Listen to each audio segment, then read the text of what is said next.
Hoy vamos a estudiar la palabra de Dios con el tema La ciudad de refugio y la tierra. A través de este tema, entendamos por qué Dios creó la tierra. También comprendamos con qué propósito Dios nos envió a esta tierra.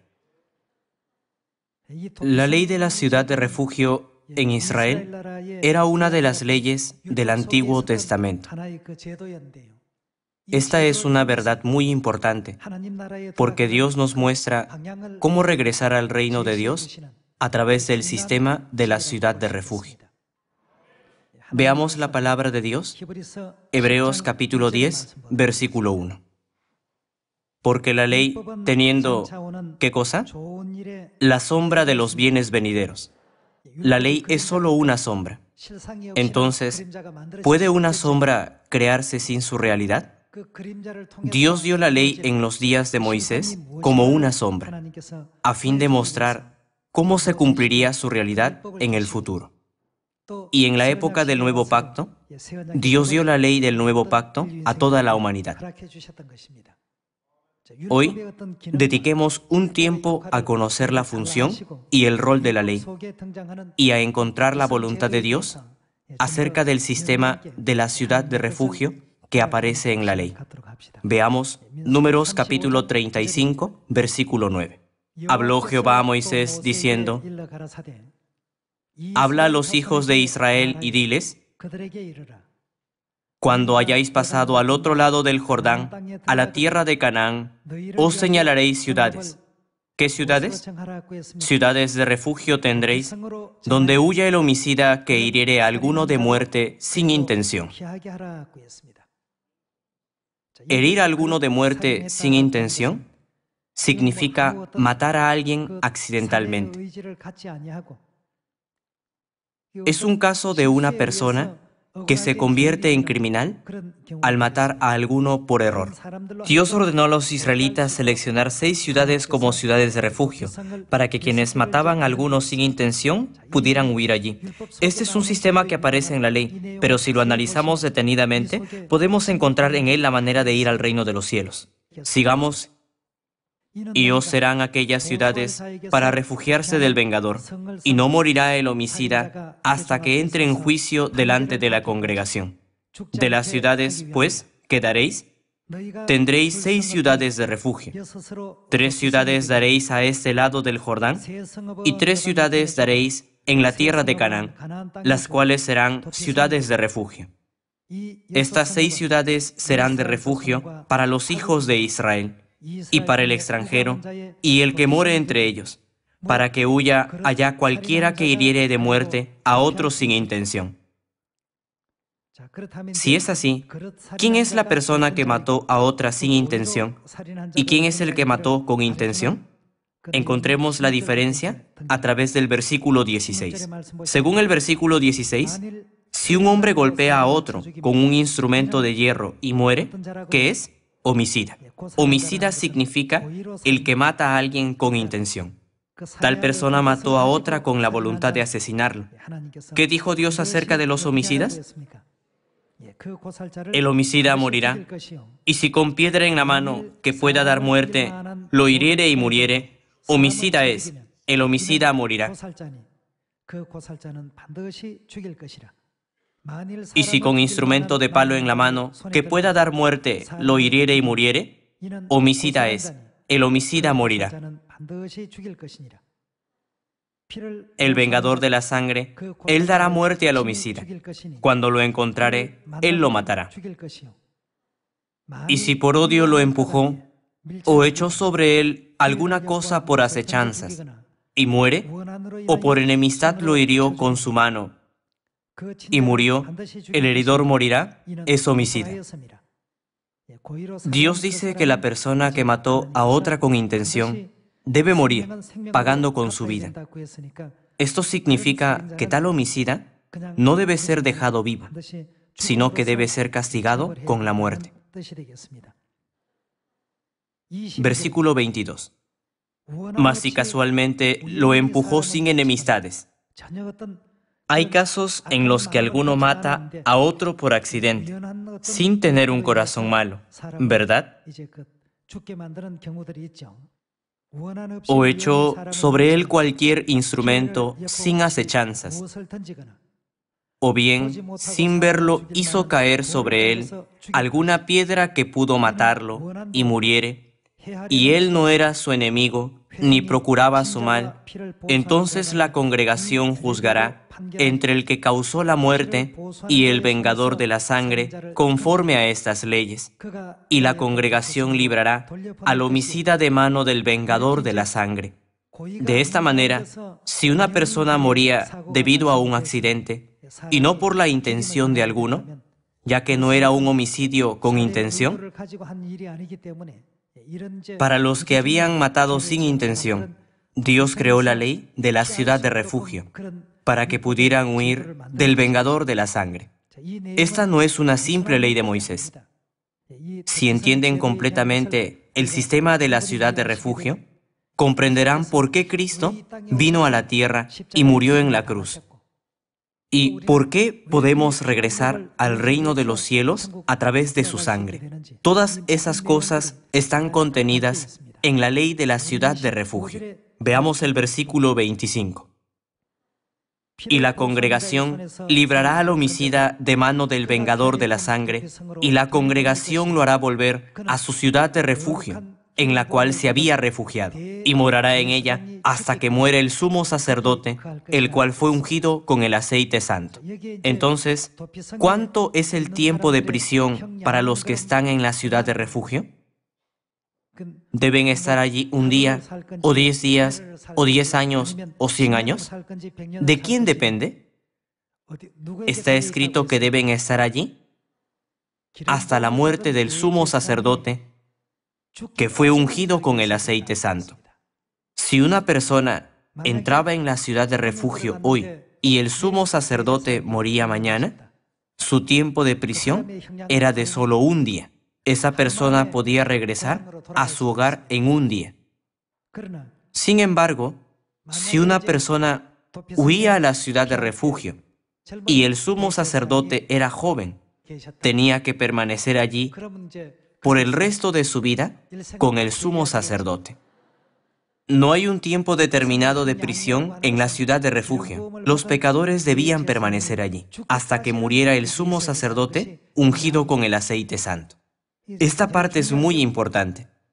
A través del sistema de la ciudad de refugio en los días de Moisés, Dios explicó cómo se desarrollaría después la época del Evangelio y nos mostró cuándo y cómo regresaríamos a nuestro eterno hogar, el reino de los cielos.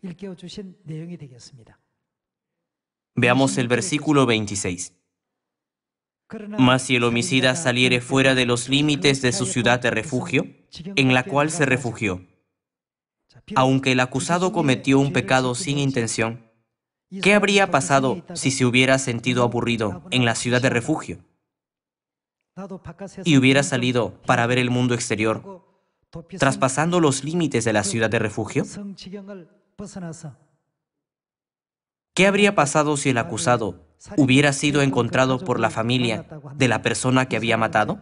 Aunque el acusado fuera muerto fuera de la ciudad de refugio, no había problema. ¿Qué habría pasado si el pecador en la ciudad de refugio hubiera salido de ella, sintiéndose aburrido, antes que muriera el sumo sacerdote que fue ungido con el aceite santo?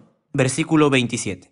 Y el vengador de la sangre le hallare fuera del límite de la ciudad de su refugio, y el vengador de la sangre matare al homicida, no se le culpará por ello, pues en su ciudad de refugio deberá aquel habitar hasta que muera el sumo sacerdote.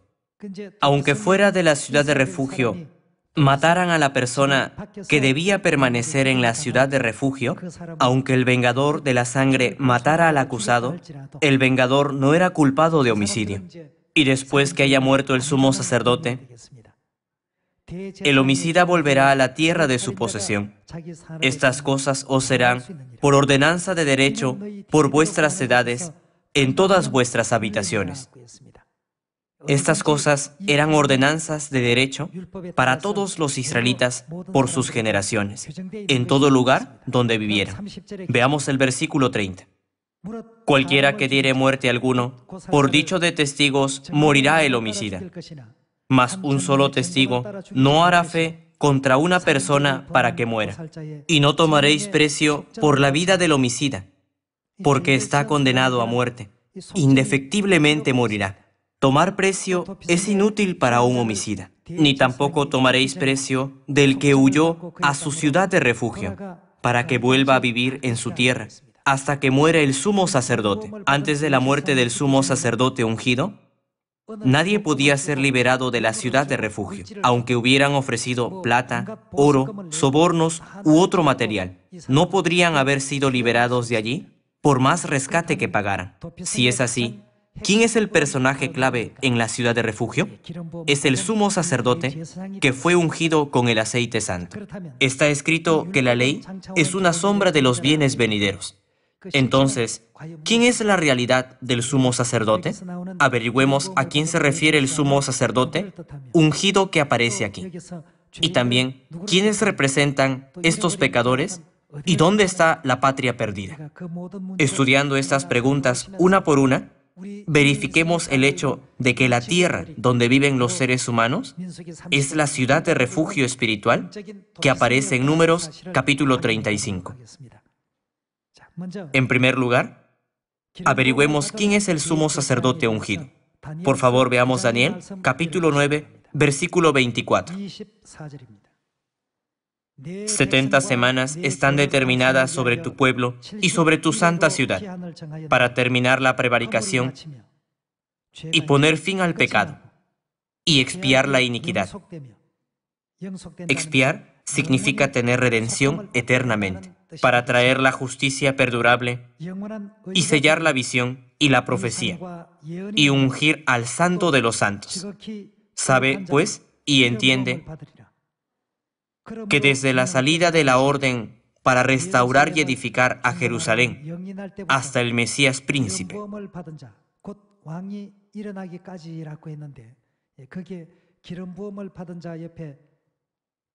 acerca del santo de los santos ungido, ¿cómo está escrito en el versículo 25? El Mesías. La Biblia nos enseña que el Mesías, mencionado en Daniel capítulo 9, y el sumo sacerdote que fue ungido con el aceite santo en Números capítulo 35, se refieren a Jesús, que es el Mesías. Acerca de este hecho, encontremos la palabra de Hechos, capítulo 4, versículo 27. Porque verdaderamente se unieron en esta ciudad contra tu santo Hijo Jesús, a quien ungiste, Herodes y Poncio Pilato, con los gentiles y el pueblo de Israel. ¿Cómo describe la Biblia a Jesús? Lo describe como el que fue ungido. Cuando Jesús vino a esta tierra, hizo muchas cosas con muchos títulos. Entre ellos, tenía el título de sumo sacerdote.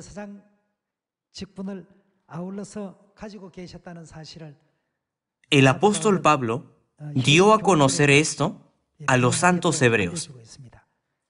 Averigüemos qué ministerio tuvo Jesús que fue ungido. Veamos Hebreos, capítulo 5, versículo 8. Y aunque era hijo, el Hijo se refiere a Jesús. ¿No es así? Aquí está hablando de Jesús.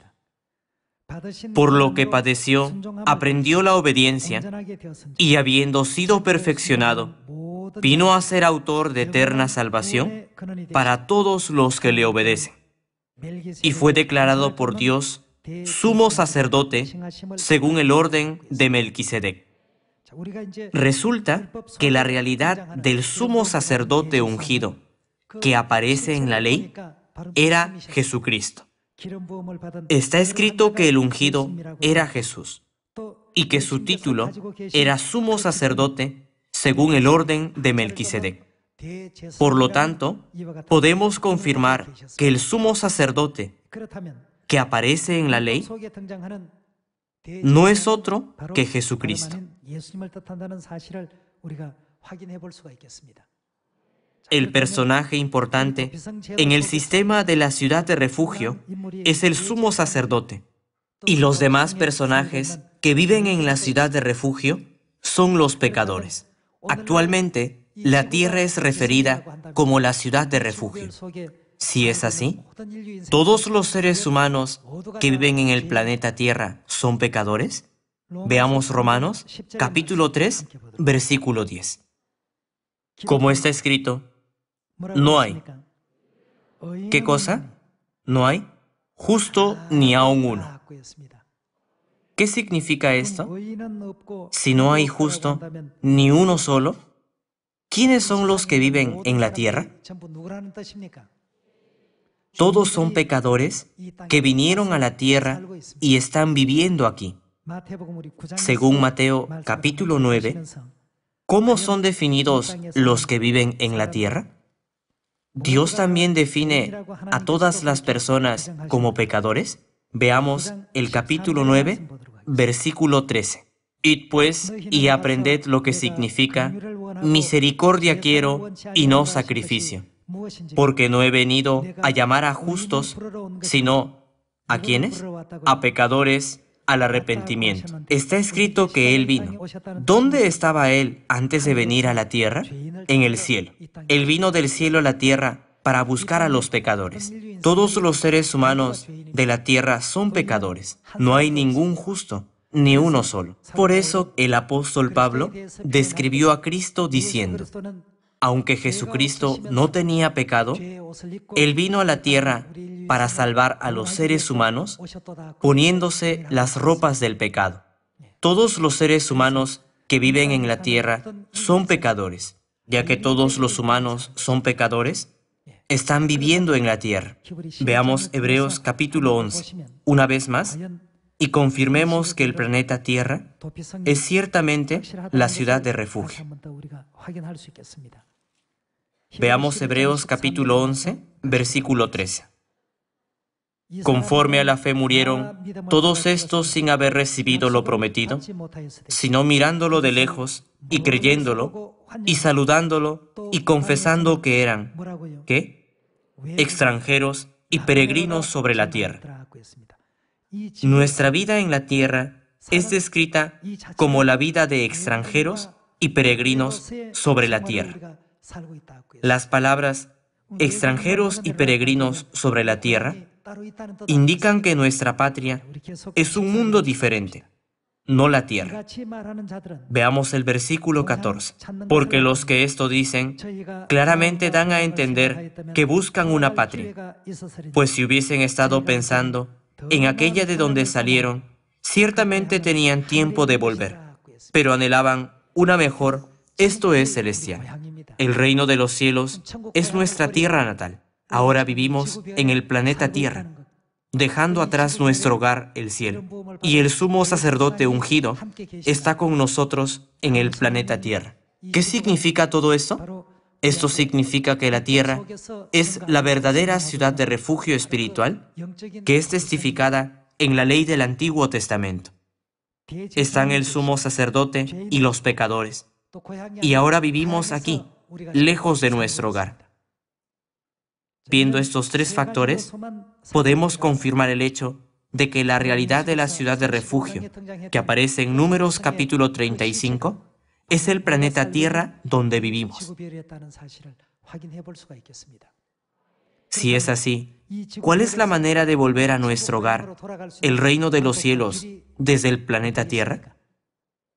La Biblia dice que no es con materiales como oro o plata, ni pagando precio o rescate, que podemos regresar a nuestro hogar, el cielo.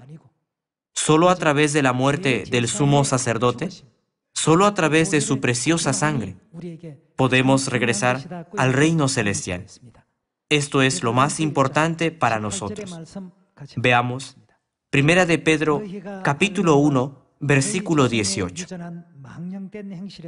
Sabiendo que fuisteis rescatados de vuestra vana manera de vivir, la cual recibisteis de vuestros padres, no con cosas corruptibles como oro o plata. Está escrito que pagar un rescate no es la manera de ir al reino de los cielos.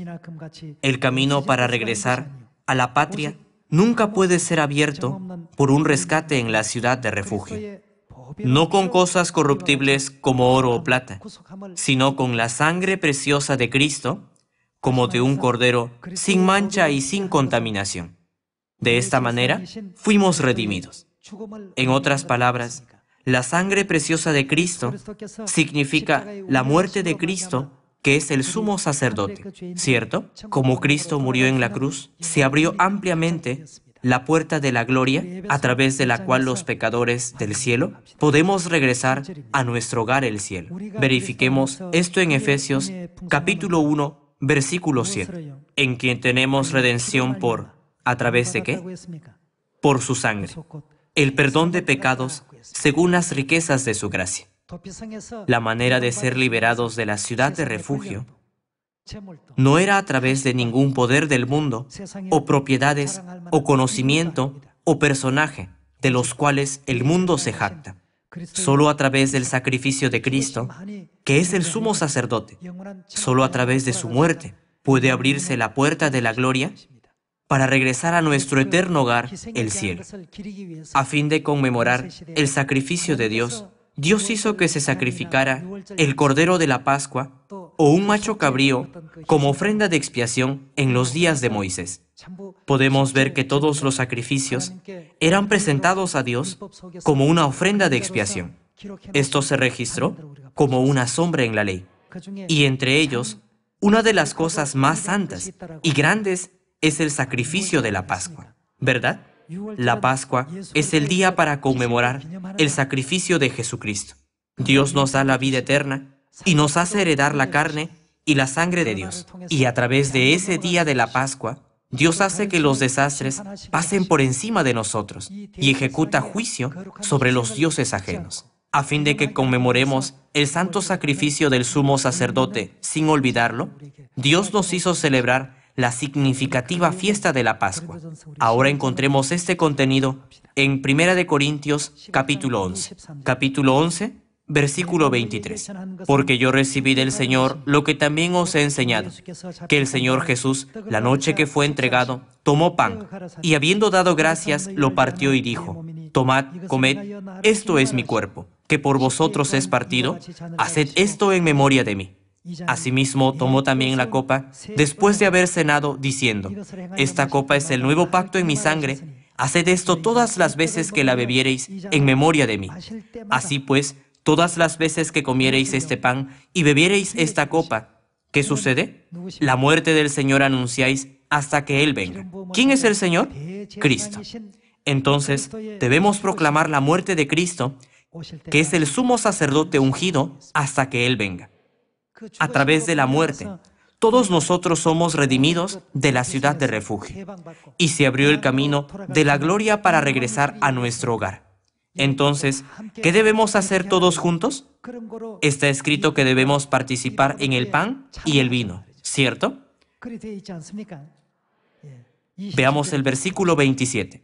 De manera que cualquiera que comiere este pan o bebiere esta copa del Señor indignamente, será culpado del cuerpo y de la sangre del Señor.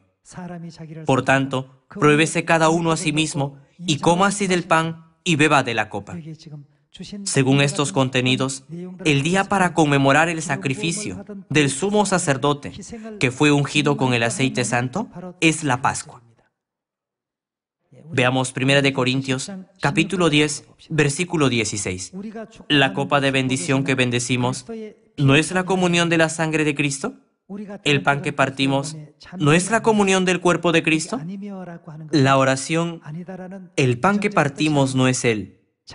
No es una oración negativa, sino que enfatiza que el pan que partimos es la comunión de su cuerpo.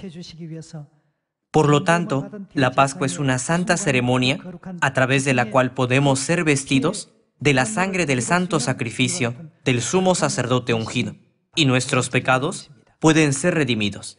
Veamos de nuevo el versículo 16. La copa de bendición que bendecimos, ¿no es la comunión de la sangre de Cristo? El pan que partimos, ¿no es la comunión del cuerpo de Cristo? Siendo uno solo el pan, nosotros, con ser muchos, somos un cuerpo, pues todos participamos de aquel mismo pan. Aquí está escrito: Siendo uno solo el pan, nosotros con ser muchos somos un cuerpo, pues todos participamos de aquel mismo pan. La Biblia nos despierta a través de estas palabras. Y veamos el versículo 19. ¿Qué digo pues? ¿Que el ídolo es algo o que sea algo lo que se sacrifica a los ídolos? Antes digo que lo que los gentiles sacrifican, a los demonios lo sacrifican y no a Dios. Y no quiero que vosotros os hagáis partícipes con los demonios. ¿No podéis beber la copa del Señor y la copa de los demonios? ¿No podéis participar de la mesa del Señor y de la mesa de los demonios? ¿O provocaremos a celos al Señor? ¿Somos más fuertes que Él? A través de la sangre del sacrificio de expiación, Dios murió en lugar de todos los seres humanos por causa de sus pecados. El día para conmemorar la muerte es la Pascua. Y ese día, Dios permitió a su pueblo participar en su carne y su sangre a través del pan y el vino. De esta manera, Dios abrió todos los caminos de redención y restauró los caminos para que los ciudadanos celestiales regresen a su hogar celestial, el reino de los cielos. A pesar de ello, si alguno camina en sentido opuesto y participa en la idolatría, esto sin falta causa la ira de Dios. Estos contenidos estaban escritos en ese significado. Jesucristo es el sumo sacerdote. Él no es un sumo sacerdote común, sino el sumo sacerdote. ¿Según qué orden? Él llevó a cabo la obra según el orden de Melquisedec. Él era el sumo sacerdote según el orden de Melquisedec. Entonces, los que serán vestidos de la preciosa sangre del sumo sacerdote y regresarán a nuestro hogar espiritual, deben seguir el orden de Melquisedec.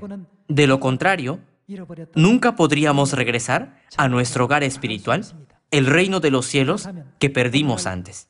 Hoy, ¿quiénes están en la verdad del pan de la Pascua de vida y del vino de la Pascua, siguiendo el orden de Melquisedec en esta época? Son todos nuestros miembros de Sión que están aquí hoy. Todos los que permanecen en la iglesia de Dios están siguiendo el orden de Melquisedec.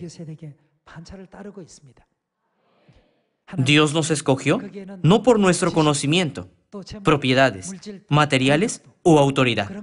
Por el solo hecho de estar en el orden de Melquisedec, todos los pobres seres humanos que cometieron pecados sin intención y están en la ciudad de refugio de esta tierra, pueden ser redimidos y liberados. Sin embargo, los que mataron a alguno con intención son muertos inmediatamente después de ser juzgados en la corte. Solo los que mataron a alguno sin intención pueden regresar a su hogar cuando muere el sumo sacerdote. Veamos nuevamente Hebreos capítulo 5, versículo 8. Y aunque era hijo, por lo que padeció aprendió la obediencia, y habiendo sido perfeccionado, vino a ser autor de eterna salvación para todos los que le obedecen. Y fue declarado por Dios. ¿Cómo fue declarado? Sumo sacerdote según el orden de Melquisedec. Si alguno no sigue el orden de Melquisedec, no puede ser vestido con la sangre del sacrificio del sumo sacerdote. Veamos el siguiente capítulo. Capítulo 6, versículo 19, la cual tenemos como segura y firme ancla del alma, y que penetra hasta dentro del velo, donde Jesús entró por nosotros como precursor, hecho sumo sacerdote para siempre, según el orden. ¿De qué? De Melquisedec. Aquí nosotros se refiere a los que siguen el orden de Melquisedec. Para los hijos que lo siguen, Dios fue sacrificado y redimió todos sus pecados. Grabemos este hecho nuevamente en lo profundo de nuestro corazón. Todas esas cosas fueron realizadas. ¿Solo para quiénes? Solo para nosotros. Ya que vivimos en el planeta Tierra, en otras palabras, ya que vivimos en la prisión de generación en generación, algunos podrían pensar que aquí, en la tierra, está nuestro hogar. Sin embargo, la tierra no es nuestro hogar. Nuestro eterno hogar es el reino de los cielos. Dentro de poco, todas las personas verán la gloria del reino de los cielos. No pierda la esperanza en el cielo. Aunque cometimos pecados en el cielo y fuimos echados a la tierra por un tiempo, ahora podemos volver a nuestro hogar, el cielo, a través del santo sacrificio de Dios. Cuando el hijo pródigo vivía lejos de casa, no comprendió qué precioso era su hogar, hasta que gastó toda la herencia que había sacado de la casa de su padre. Sin embargo, cuando no podía comer, ni siquiera las algarrobas que comían los cerdos, viviendo en una tierra extranjera, sintió más añoranza por su hogar. Por eso resolvió en su corazón: regresaré a la casa de mi padre. Tomó una decisión y volvió a su casa. Fue un momento decisivo en su vida. Desde el momento en que decidió regresar a su casa, comenzó a actuar para volver a su hogar. Comenzó a dar pasos hacia su hogar. Si queremos regresar al reino de los cielos, desde este momento debemos emprender el camino hacia el reino de los cielos y dar pasos uno por uno hacia él. Pensemos en el santo sacrificio de Dios que vino a la tierra por nosotros como el sumo sacerdote ungido. Podemos regresar al reino de los cielos no por nuestra obra, sino a través de la paga del sacrificio de Dios. Nadie puede ir al reino de los cielos a través de un rescate o de autoridad, o de materiales, o de conocimiento. Ninguna sabiduría de este mundo puede abrir el camino al reino de los cielos. Solo a través de la misericordiosa gracia y amor de Dios se abrió el camino. Ya que el apóstol Pablo comprendió esto, hizo una resolución como: si vivimos, para el Señor vivimos, y si morimos, para el Señor morimos. También tengamos este entendimiento y hagamos saber el significado espiritual de la ciudad de refugio a los que piensan que la ciudad de refugio es simplemente un sistema de la ley penal de Israel. Por esta razón, guardamos la Pascua, ¿no es así? Guardamos la Pascua no solo porque está escrita en la Biblia. Cuando la guardamos, no debemos pensar: solo vamos a comer pan y beber una copa de vino. Este es un día muy importante. En el día de la Pascua, conmemoramos la muerte de Jesús y heredamos su carne y su sangre, y recibimos la promesa de la vida eterna. Además, se nos concede la señal a través de la cual los desastres pasan por encima de nosotros. Esa es la verdad de la Pascua del Nuevo Pacto. La iglesia que tiene esta verdad es la iglesia de Dios. En la iglesia de Dios, alabemos a nuestro eterno Dios y lleguemos a salvo a nuestro hogar, el reino de los cielos, que es nuestra eterna esperanza. Esperando que todos nuestros miembros de Sion hagan esto, quisiera concluir el sermón. Muchas gracias.